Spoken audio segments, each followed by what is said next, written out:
Shalom, nous allons étudier le Daf Zayin dans Masechet Makot et nous reprenons tout au long du Daf Zayin et la Av et Tuvia, Krevé de Arva, Havou. Avant cela, nous rappelons que nous dédions ce Daf à la mémoire de Rav David Ben Rav Shalom Messas, dont c'est la Skara aujourd'hui. La Av et Tuvia, donc deux personnes, Krevé de Arva, Havou, étaient des témoins par rapport à un prêt, mais étaient en liens familiaux avec le Arev, donc avec le garant, non pas avec le prêteur ni l'emprunteur, mais le garant. Ça va, Papa les Mémar, et Belové ou Malvé, Rikininu.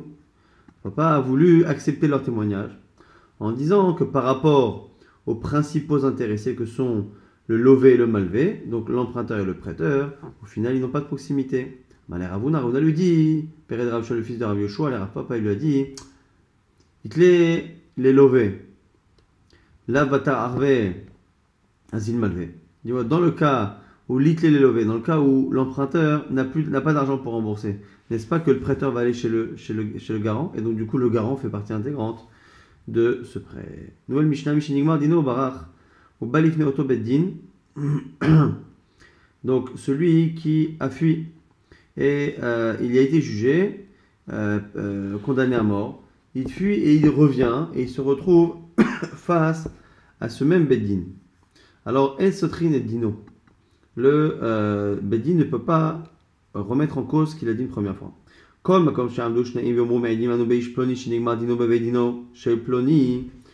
un cas où on a une personne, ou deux personnes plutôt, qui disent voilà, nous savons que un tel et un tel ont été jugés dans tel Beddin ou Ploni Adav par intermédiaire de tel et tel témoin, à Rézé et à Règle. On les tue. Donc ici, on a le premier cas, c'est deux personnes qui reviennent dans le Beddin qui les a condamnés. Et l'autre cas, un peu différent, c'est le cas de deux personnes qui accusent deux autres personnes d'avoir été condamnées ailleurs. Maintenant, Sanhedrin, Hoegen, Ba'aret, Bechut Salat, on nous dit, c'est dans la Mishnah, que le Sanhedrin, donc le tribunal de 23 qui met à mort, était d'usage à la fois en Eretz Israël et à la fois en dehors d'Eretz Israël. Sanhedrin, Hoegen, Echad, Bashua, Nikra, Chovlanit. Et ici, on a une marloquette, un akama qui pense qu'un Beddin qui met à mort une fois tous les 7 ans est appelé Chovlanit, est un meurtrier. Rabbi Elazar ben Azariah Omer, Echad Eshe'em Shana. Rabbi Elazar ben Azariah dit même pas une fois tous les 7 ans, toutes les 70 ans. Rabbi Tafan Rabbi Akiva Omrim et Rabbi Tafan Rabbi Akiva vont plus loin et disent Eloïno Sanhedrin, si nous faisions partie du Sanhedrin, jamais un homme n'aurait été tué. Rabban Shimon et Gamliel Omer et leur dit qu'ils exagèrent.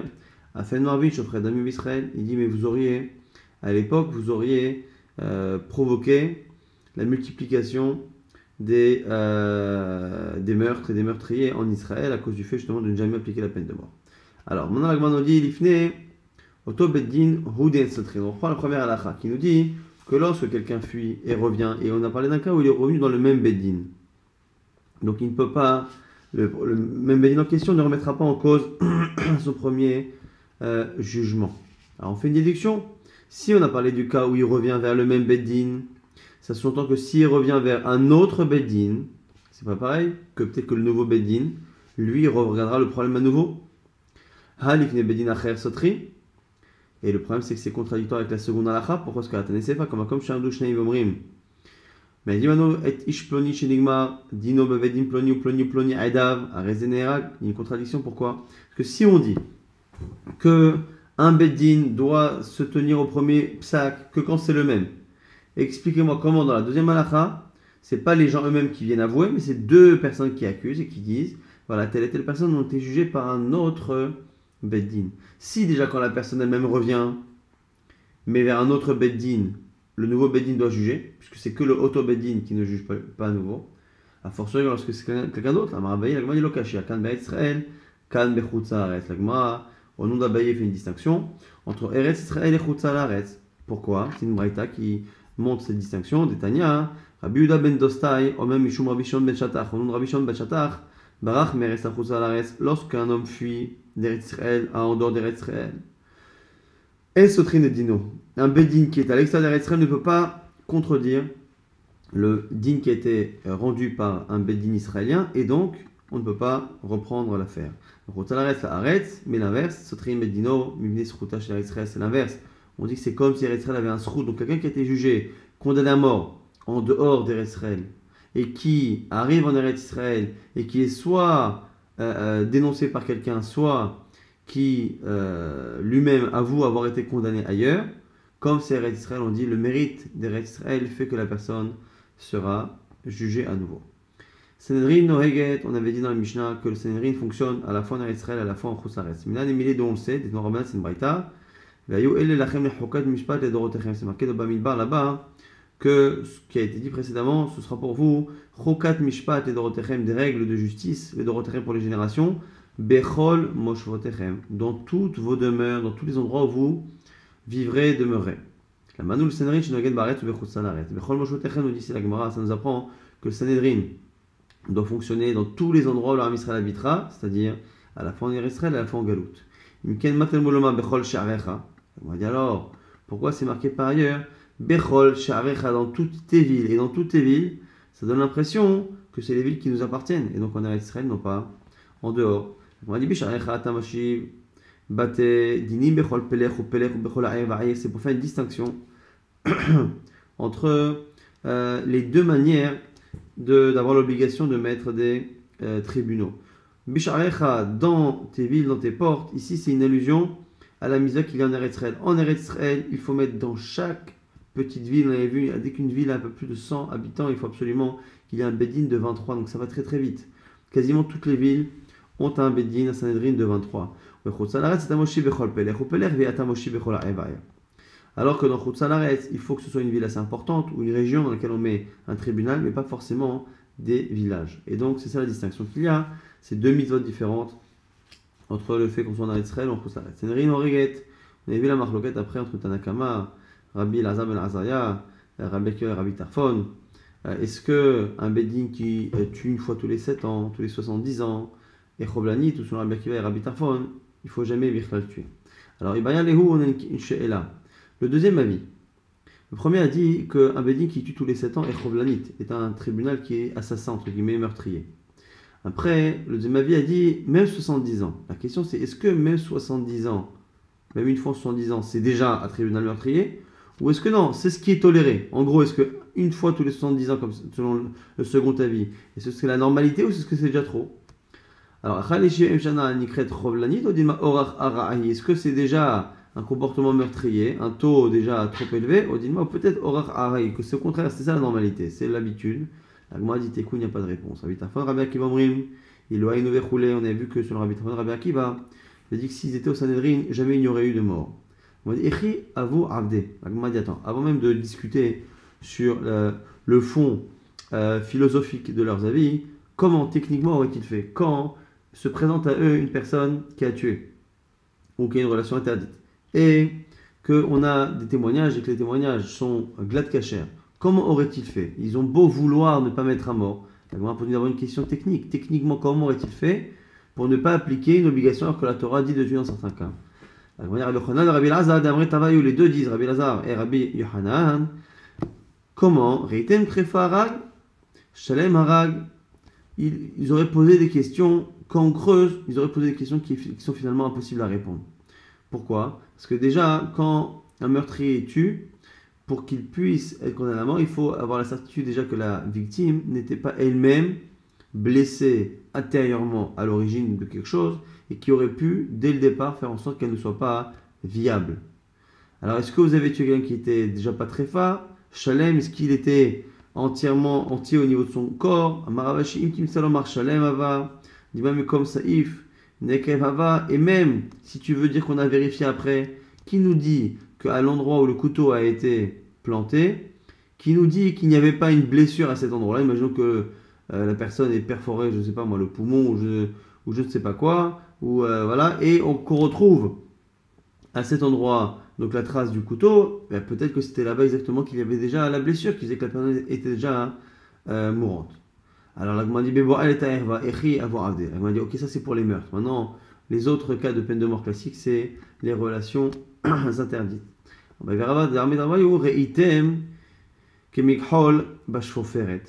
Alors ici, la Gemara nous dit pareil, c'est Rava ici et Abaye qui vont qui vont dire est-ce que vous avez vu Kemikhol Bashoferet. Krol, c'était un produit que les femmes mettaient sur les yeux. Shoferet, c'était une sorte de. C'était le bâton avec lequel elles le mettaient sur leurs yeux. Donc c'était une sorte de fard à paupières. En gros, la question c'est est-ce que vous avez vu, pas l'intégralité, mais est-ce que vous avez vu réellement? C'est-à-dire que lorsqu'un homme, une femme ont une relation, il faudrait, pour avoir la certitude que c'est bien une relation, il faudrait que les deux témoins aient vu dans le détail qu'il y a vraiment eu physiquement un coït. Et du coup, comme la plupart du temps, ils ne voient que le contexte qu'il y a autour qui fait comprendre à 99,99% ce qui se passe, eh bien, Rava dit que c'est comme ça que Rabbi Tarfon et Rabbi Akiva avaient prévu, auraient eu la possibilité en tout cas de ne jamais mettre à mort. La Gemara dit Vera Banan. La Gemara dit attends, le problème c'est que si les arguments de Rabbi Akiva et Rabbi Tarfon sont recevables, à ce moment-là, comment les autres Rachamim pouvaient mettre à mort à l'époque, ceux qui ne sont pas d'accord avec Rabbi Akiva et Rabbi Tarfon, alors qu'effectivement, quand on regarde bien, peut-être que finalement les témoins ne voient jamais vraiment tout. La Gemara dit comment ils auraient jugé les autres. La Gemara dit Shmuel comme Shmuel Amar Shmuel, Bemna Afim, Misheiraou Kemna Afim. Selon Shmuel, il suffit qu'il y ait des attitudes de Mena Afim, des attitudes de personnes qui commettent un adultère. On n'a pas forcément besoin de voir physiquement et techniquement la Avera en elle-même. Adran Alach, Ketsad Adim, on a terminé, on réétudiera si tu veux le chapitre Ketsad Adim. Nouvelle Mishnah, nouveau Perek, qui va nous parler maintenant de Galout, celui qui doit aller en ville de refuge lorsqu'il a tué quelqu'un. La ville de refuge n'est réservée qu'à ceux qui ont tué sans le vouloir, et on verra ici que entre celui qui fait exprès de tuer et celui qui ne fait pas exprès, il y a d'autres cas. C'est une personne qui n'a pas fait exprès, mais qui n'est même pas négligente, parce que c'est vraiment un cas de force majeure, ou quelqu'un qui a une négligence qui est tellement forte qu'elle est entre le cas de Mézid et le cas de Shogeg, ou quelqu'un qui finalement n'a tellement rien fait pour qu'on n'appelle même pas cela un cas de Shogeg. Donc on verra qu'il y a une certaine dose pour que ça s'appelle Shogeg, ni moins ni plus d'intention, sinon on peut passer à d'autres statuts. Et Loen Agoni, voici ceux qui sont exilés. En règle Nefesh Bishgaga, celui qui tue Bishgaga. Donc ça c'est le klal. Aya Meragel Bamargila. Ici on nous fait une distinction, on donne des cas. Donc on a quelqu'un qui est sur un toit en train de tasser la chaux qu'il y a sur le toit, la terre qu'il met sur le toit pour installer le toit de sa maison, et il donne des coups comme ça. Venafla ala varagto, et l'ustensile qu'il a en main tombe et tue quelqu'un. Aya Mishachel Bachavit, il est en train de faire descendre un tonneau avec une corde. Venafla ala, ça tombe sur quelqu'un, varagato, et il le tue. Aya Yored Basulam, il descend de l'échelle, Venafla ala, et en descendant de l'échelle, il tombe sur quelqu'un, il le tue, à Rezégolé. Le point commun qu'il y a entre tous ces cas-là, c'est que l'objet ou la personne qui a tué était en déplacement vertical, mais de haut en bas. Et c'est dans cette direction-là que la personne ou que l'objet est tombé toujours de haut en bas, donc encore plus bas, et a tué. Ce qui veut dire qu'en fait, on nous dit qu'une des conditions pour que la personne puisse être exilée, et qu'on appelle ça shogeg, c'est que finalement, le geste malheureux qui a échappé à la personne soit dans la même direction que le geste qui était fait initialement par la personne. Par contre, si c'est l'opposé, c'est-à-dire si au lieu d'être en train de baisser vers le bas, donc sa pelle qu'il a dans les mains, il est en train de la lever et elle tombe. Il était en train de lever un tonneau avec une corde, Venisak, et la corde se casse, elle tombe à la varago et qu'elle tue quelqu'un, ou dans le cas où il monte une échelle et qu'en montant il tombe et qu'il tue, Arezé et Nogel, dans tous ces cas il n'y aura pas galout. Et la Mishnah termine par une règle générale, et la Gemara s'étonnera pourquoi avoir besoin de répéter la règle alors que les exemples nous ont permis normalement de la cerner. Zaklal, Kol Sheveder Iridato, tout ce qui est en direction du bas, Golé, lorsque c'est une chute, et chez l'Obeder Iridato, et no Golé, si c'est pas en direction du bas, il n'y a pas de galout. La Gemara dit Minan Emile, donc c'est tout cela marche. Moi, je me le dis Makra, Vayapel Alav Vayamot. Là-bas, c'est marqué, il a fait tomber sur lui, Vayamot. Paul, de là, on voit que pour que la chute de quelque chose puisse entraîner la galoute, il faut que dès le départ, on ait été en direction du bas et pas dans la direction inverse. Norabanan Mishgega, Prat les Mézid. Ouvlidat, Prat les Mitkaven. Norabanan a une braïta qui apparemment dit quelque chose d'étonnant parce que ça paraît totalement évident. On le dit dans la Torah qu'il faut que la personne ait tué Bishgaga et un peu plus tard c'est marqué Bilvidaat, sans intention, sans, on va dire, connaissance de la chose. Alors la braïta nous dit Bishgaga, Bishogeg, Prat les Mézid. C'est pour exclure celui qui est Mézid, c'est-à-dire qui sait ce qu'il fait. Bilvidaat et Bilvidaat, Prat les Mitkaven. C'est pour exclure celui qui le fait de manière vraiment intentionnelle. Alors, la Gemara tout de suite va poser pour les deux cas une question. Elle dit bon, c'est très très bien qu'il n'y a aucune avamina d'envoyer en exil quelqu'un qui a tué soit Bémizid, soit Bémitkaven, puisqu'on sait très bien que Mézid et Mitkaven, la personne est mise à mort. Donc la Gemara va montrer que c'est des cas un peu particuliers de Mézid et Mitkaven. Ils ne sont pas complètement Mézid, pas complètement Mitkaven, donc on aurait pu croire que comme finalement ça ne s'appelle pas Mézid et Mitkaven, on ne peut pas les mettre à mort, on aurait pu penser qu'on les met au moins en galoute, comme Hashman que non. Mézid, c'est quoi? Pshita, la Gemara dit la question. Barkatalahu, mais évidemment que Mézid, celui qui sait ce qu'il fait, il est passible de la peine de mort. La Gemara dit Amarava, Ema, Prat le Omer Muta. Non, c'est un cas où c'est pas qu'il est Mézid au sens classique, c'est qu'il pense que c'est autorisé. Il pense qu'il a le droit de tuer dans ces situations. Là-bas, il lui dit Yomer Muta. Celui qui pense que c'est autorisé, le pauvre, il est Anous. C'est une force majeure. Il est dans un cas de force majeure à cause de sa méconnaissance. Rava lui dit, Amarle, Shani, Omer, Omer Moutar, Karov Mézidou. Il dit ce que tu penses toi, mais moi, Rava, je pense que celui qui dit que c'est Moutar, c'est plus ou moins comme un Mézid. Et comme c'est comme un Mézid, c'est pour ça qu'on a, ici, on l'a appelé Mézid, et dans le sens où, encore une fois, comme réellement on ne peut pas le mettre à mort celui-ci, parce qu'il ne sait pas ce qu'il fait, il faut une atra'a, il ne sait pas ce qu'il fait, je crois que c'est autorisé.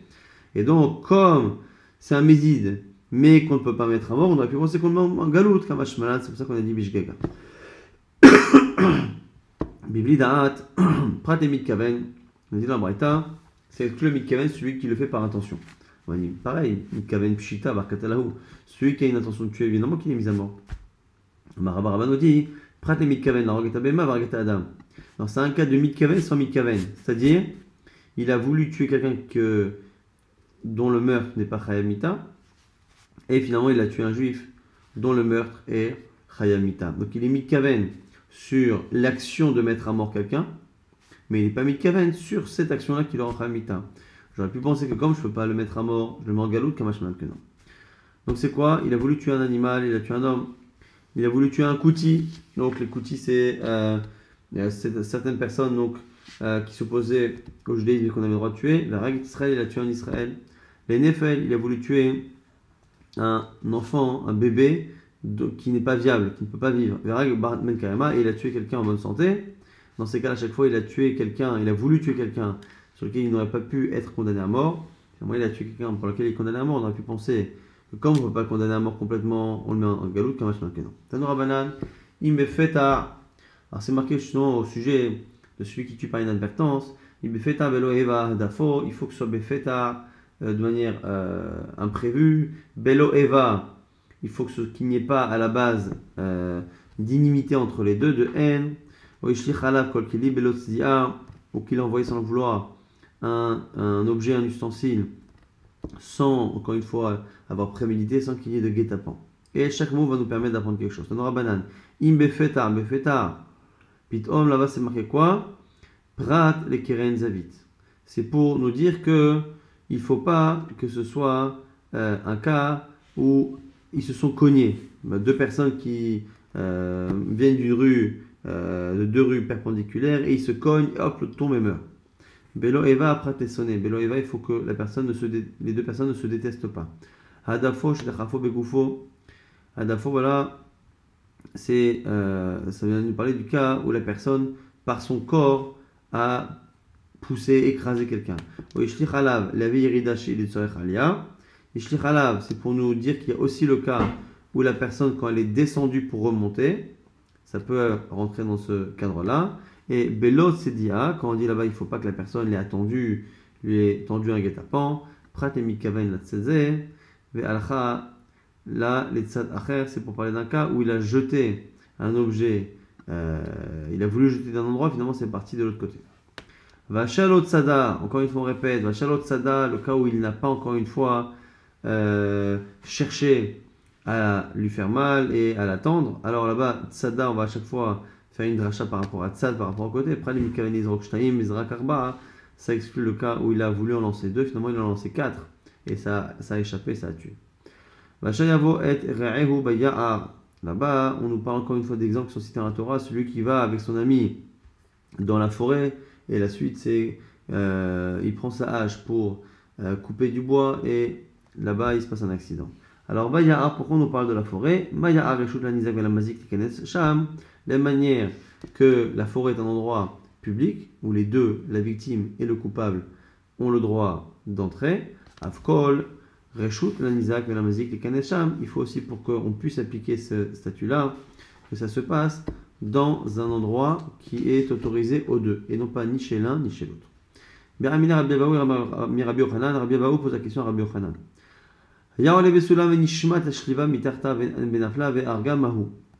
Dans le cas où la personne est en train de monter, on a vu que dans la Mishnah, il faut que la personne soit en train de descendre de l'échelle pour que sa chute puisse le rendre Chayab Galout. S'il monte, non. Maintenant, il est en train de monter.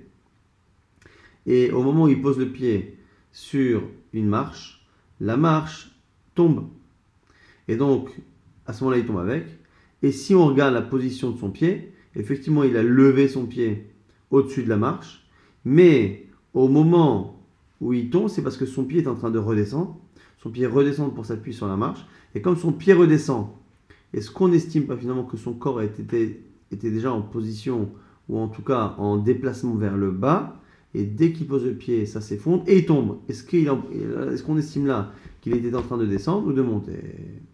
Alors, Mahou, Kaigavna Aliyahi, est-ce que cette situation-là c'est une montée, ou Yeriridahi, ou est-ce que c'est une descente? Amarle, Kvanagata, Birida, Shi Sorech Alia. Elle m'a dit, ce que tu viens de dire à l'instant, c'est exactement ce qu'on a vu dans la Braïta.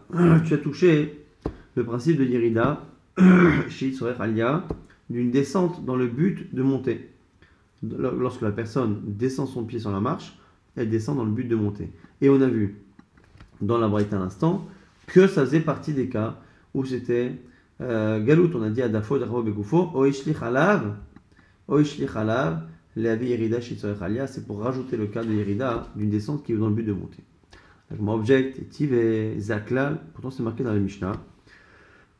Après avoir donné les exemples de l'échelle du tonneau ou de la pelle sur le toit, on avait donné un klal, une règle. Et rappelez-vous qu'à chaque fois qu'on a une règle qu'on a déjà bien compris avec les exemples, le fait de devoir la mentionner comme une règle vient forcément rajouter un cas particulier qui n'aurait pas pu être déduit. Zaklal, on avait à la fin de la Mishnah, voici la règle. Kol shebeda yiridato golé, tout ce qui est vers le bas, la personne va en galoute. Chez l'obéda yiridato, si c'est pas vers le bas et no golé, il n'est pas en galoute. Chez l'obéda yiridato la tuyimai. Alors, c'est quoi le cas de chez l'obéda yiridato? Lav la tuyé kaigavna. N'est-ce pas que quand on a dit ce klal, c'est pour nous dire justement que tout ce qui n'est pas vers le bas, la personne ne va pas en galoute. C'est quoi ce qui n'est pas vers le bas? Ce qu'on a déjà vu, on le sait déjà. C'est forcément quelque chose qui, en réalité, d'une certaine manière, va vers le bas, mais foncièrement ne l'est pas. C'est le cas dont on a parlé, c'est-à-dire la personne baisse son pied pour monter. Alors, si on regarde techniquement, effectivement, il est en train de baisser son pied, mais dans le fond, il est en train de monter. Donc, c'est peut-être ça. Et si tu fais cette déduction, pourquoi tu ne la fais pas sur le début?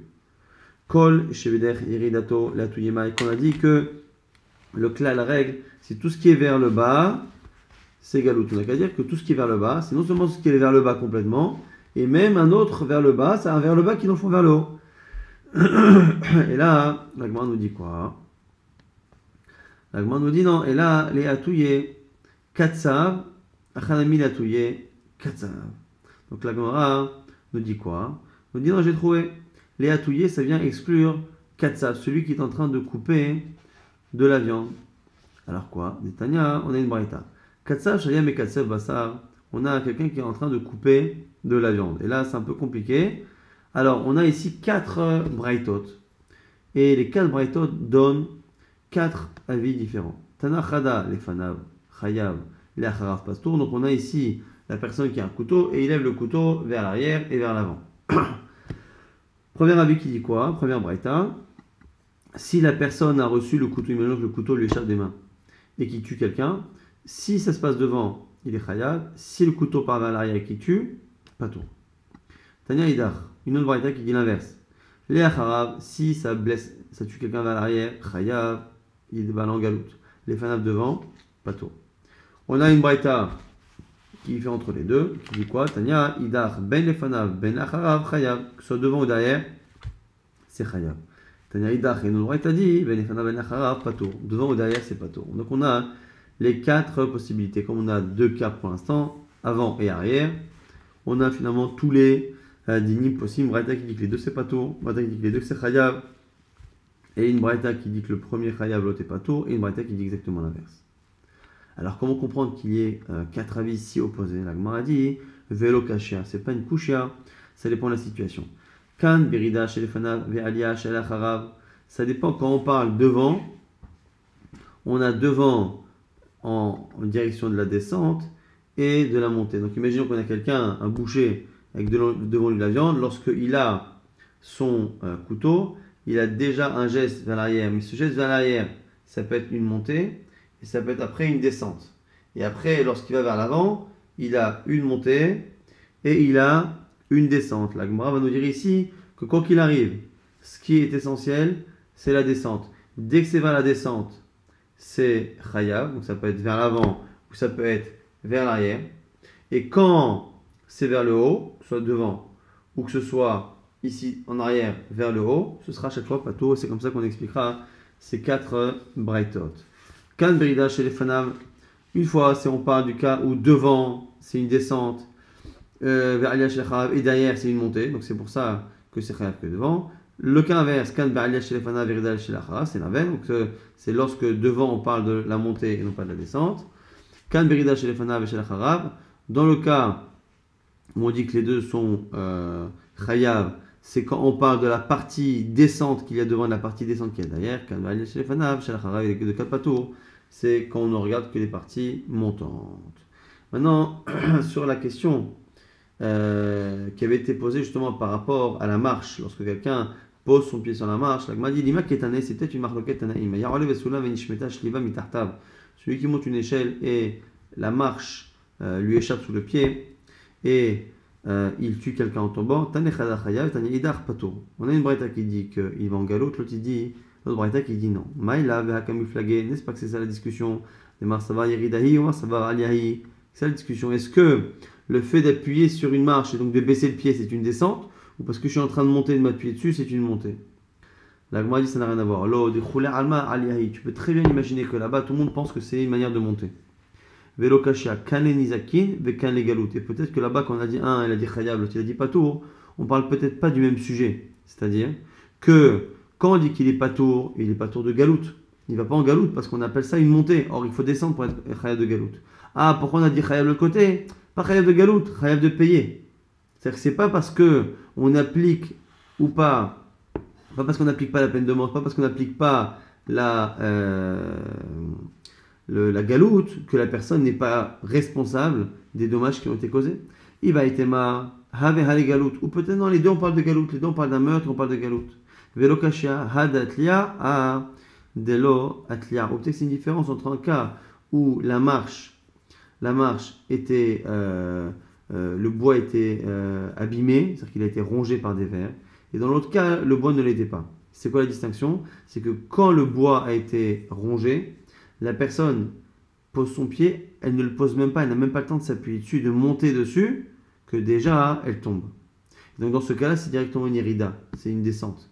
Alors que dans le cas où le bois n'a pas été rongé, la personne appuie sur la marche, elle s'appuie sur la marche, et une fois qu'elle commence à monter dessus, c'est là que ça tombe. Et donc, il y a déjà une alia, c'est plus une irida. Autre explication possible.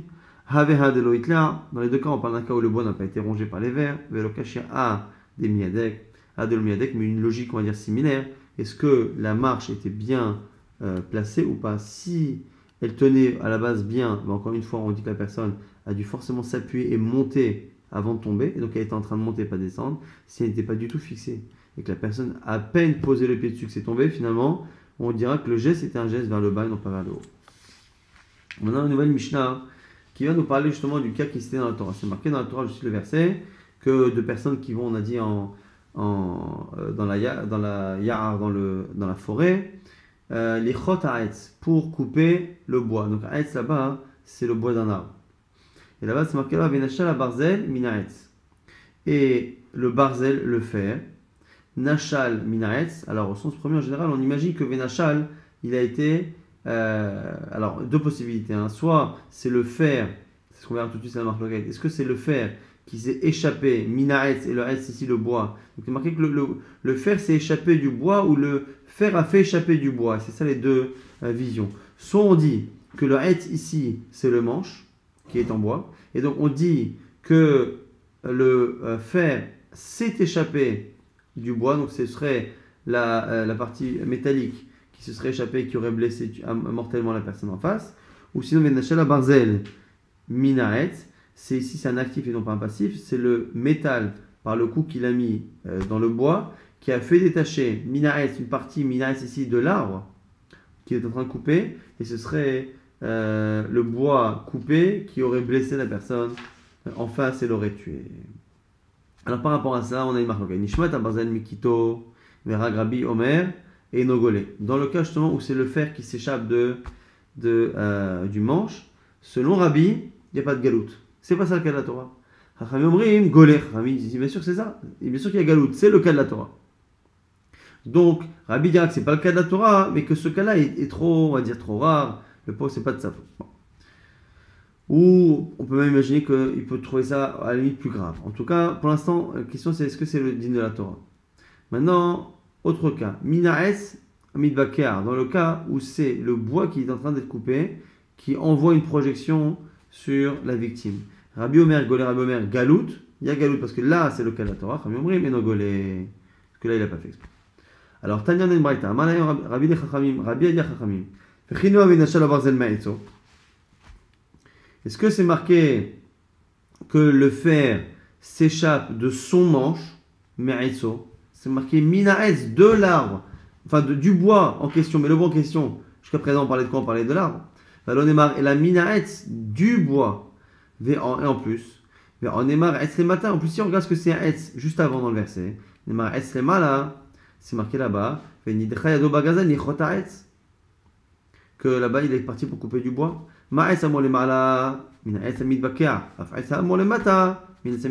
Puisque jusqu'à présent, le mot etz dont on parlait ici, c'était le bois qu'on était en train de couper.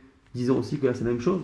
Et donc, ce qui s'échappait, ça s'échappait de l'arbre et non pas de la hache. Amarabichia Barashi Amarav, Ushne Mikraechad Darsho. Selon Rabichia Barashi, au nom de Rav, ils sont en train de discuter du même verset, mais ils sont en marloquette sur Em la Masoret ou Em la Mikra. C'est-à-dire, lorsque la Torah écrit différemment un mot de la prononciation. On a tendance à prononcer d'une manière, mais nous, on a une Masoret. On a un héritage qui nous dit qu'il faut écrire le mot différemment de la manière que l'on a de le prononcer.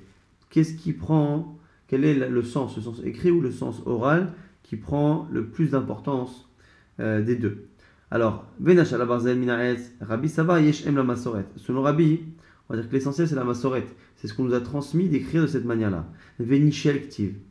Et là-bas, c'est marqué Venichel avec un Yud. Et Venichel, ça donne l'impression que c'est le bois qui a enlevé que c'est le fer, je veux dire, qui a enlevé une partie du bois. Rabbanan, c'est vrai, Yeshem la Mikra, Venachal Karinan. Alors que Rabbanan disent l'essentiel c'est ce que l'on entend, et lorsqu'on entend Venachal, on a l'impression que c'est bien le fer qui s'est lui-même détaché du manche et qui a fait justement cet accident malheureux. On va rapidement résumer ce qu'on a vu dans ce date, même s'il y avait beaucoup de pratim, beaucoup de détails dans les dinim. On a vu que malgré ce qu'a voulu penser Rav Papa, Ravuna lui avait dit que finalement on ne peut pas témoigner pour un prêt, même si on a un lien de proximité avec le garant, parce que le garant finalement, comme c'est lui qui est amené à rembourser si l'emprunteur ne peut pas, il fait partie intégrante de ceux envers qui on ne peut pas avoir de proximité. On a vu une Mishnah qui disait que on faisait une distinction entre Eretz Israël et Chutz Laaretz. Lorsque quelqu'un a été jugé en Eretz Israël et qu'il fuit et qu'il se retrouve dans un Bedin en Chutz Laaretz, que ce soit lui qui vienne avouer ou que quelqu'un vienne le dénoncer, le Bedin de Chutz Laaretz ne remettra jamais en cause le jugement du Bedin israélien. Mais l'inverse, oui, s'il a été jugé en Chutz Laaretz et qu'il arrive en Eretz Israël et que quelqu'un le dénonce ou que lui-même se dénonce, on le jugera pour le mérite d'Eretz Israël qui lui donne ce mérite d'être rejugé. À nouveau, on a vu qu'on avait la mise à de mettre des tribunaux à la fois en Israël et à la fois en Chutz Laaretz, avec une distinction, c'est qu'en Israël, c'est dans chaque village qu'il faut en mettre un, alors qu'en Chutz Laaretz, il suffit que ce soit dans les grandes villes ou dans les régions. On a vu également qu'on avait une marloquette Tanaïm. Est-ce que un Beddin meurtrier, c'est un Beddin qui met à mort une fois tous les 7 ans, tous les 70 ans? Rabbi Tarfon disait que si ça tenait qu'à eux, ils n'auraient jamais mis à mort. Alors que Rashbag leur a dit, mais si c'est cela, le problème c'est que vous auriez risqué de provoquer, de multiplier le nombre de meurtriers en Israël. Après, la Gemara avait essayé de comprendre comment Rabbi Akiva et Rabbi Tarfon auraient pu faire pour ne jamais mettre à mort. Ils auraient cherché vraiment le détail du détail, en sachant que c'est une marque avec Shmuel. Est-ce que par rapport aux relations interdites, il faut absolument que les personnes aient vu vraiment dans le détail cette fameuse Avera, ou est-ce qu'il suffit de voir tout ce qu'il y a autour pour comprendre ce qui se passe? On a expliqué dans le nouveau Pérec que pour aller en exil, il fallait avoir tué par inadvertance. Et tué par inadvertance, il faut que ce soit une chute d'un objet qui soit dans la direction de la personne. Lorsque c'est une chute, par exemple, de haut en bas, il faut que la personne était en train de faire un geste avec l'objet ou avec son corps qui était dans cette direction pour qu'on puisse estimer que c'est Chayav Galou, donc quelqu'un qui descend d'une échelle et qui en tombe, quelqu'un qui descend un objet et l'objet tombe dans cette direction et tue la personne. Si par contre la direction était vers le haut, à ce moment on ne mettra pas à mort. Et on a vu qu'on avait une discussion par rapport à une marche, lorsque quelqu'un est en train de monter une échelle et qu'il appuie sur la marche, est-ce que lorsqu'il appuie sur la marche, donc il descend son pied, est-ce que ça s'appelle une descente ou une montée? Et on a vu que ça s'appelait une descente, même si on a vu qu'on pouvait faire une distinction entre le cas où la marche avait résisté quelques instants avant ou pas, mais encore une fois, on ne va pas rentrer forcément dans tous ces détails. On a vu qu'il y a des cas qui sont entre les deux, entre Mézid et Shogeg, dans le cas où la personne a voulu tuer quelqu'un d'autre, mais a voulu tuer un animal par exemple, et sur quel est pas Khamita, il a tué un homme. C'est pas complètement Mézid, mais c'est pas Shogeg, on ne peut pas l'envoyer en exil. On a vu également le cas où la personne, excusez-moi, dans le cas où la personne pense que c'est autorisé de tuer, là aussi, il y a une certaine conscience de la chose, mais on ne peut pas le mettre à mort. Ah, du coup, si la conscience n'est pas totale, on aurait pu dire que c'est un shoeg, donc à ce moment-là, on l'envoie en galoute, Kamashmalan, Kenan, Bivlida'a, Bishgaga. La Torah demande vraiment que ce soit quelqu'un qui n'est pas ici d'intention, et on est resté sur une marloquette par rapport au cas cité dans la Torah de la personne qui est en train de couper du bois et qui provoque un accident mortel à son prochain. On a vu dans la forêt pour apprendre qu'il faut que la chose se fasse dans un endroit qui soit public, en tout cas qui soit autorisé aux deux. La question c'est ce que dans le cas de la Torah, en fonction justement de ce qu'on lit, on donne plus d'importance au texte écrit qu'au texte lu, parce que c'est marqué Vénichel en actif, alors qu'on lit Vénachal de manière passive. Et en plus, si on regarde le mot est tel qu'il est marqué ailleurs, que là-bas ça parle de l'arbre et non pas du manche, marque lequel du coup, est-ce que le cas de la Torah, c'est un cas où le morceau de fer s'est échappé et a blessé la personne, ou est-ce que c'est un cas où c'est le bois qui a été coupé, partie du bois qui a été coupée, qui est parti blesser la personne, en partant du principe qu'on a tendance à dire que le cas du fer qui s'échappe, c'est, on va dire, c'est un cas où la personne est plus fautive que dans le cas du bois. Et donc, si on dit que, donc selon Chachamim, c'est le cas du fer qui s'échappe, selon Rabbi, il n'ira pas en galoute parce qu'il est trop responsable. Il aurait vraiment dû vérifier sa hache. Et lui dira par contre que le cas de galoute, c'est le cas où c'est le bois qui a rebondi, qui a blessé la personne. Là, il dira que c'est galoute. Et Chachamim diront que c'est pas galoute. Pourquoi? Parce qu'ils estimeront qu'ici, le pauvre, il ne pouvait pas prévoir comment le morceau de bois sur lequel il a tapé allait rebondir et blesser la personne.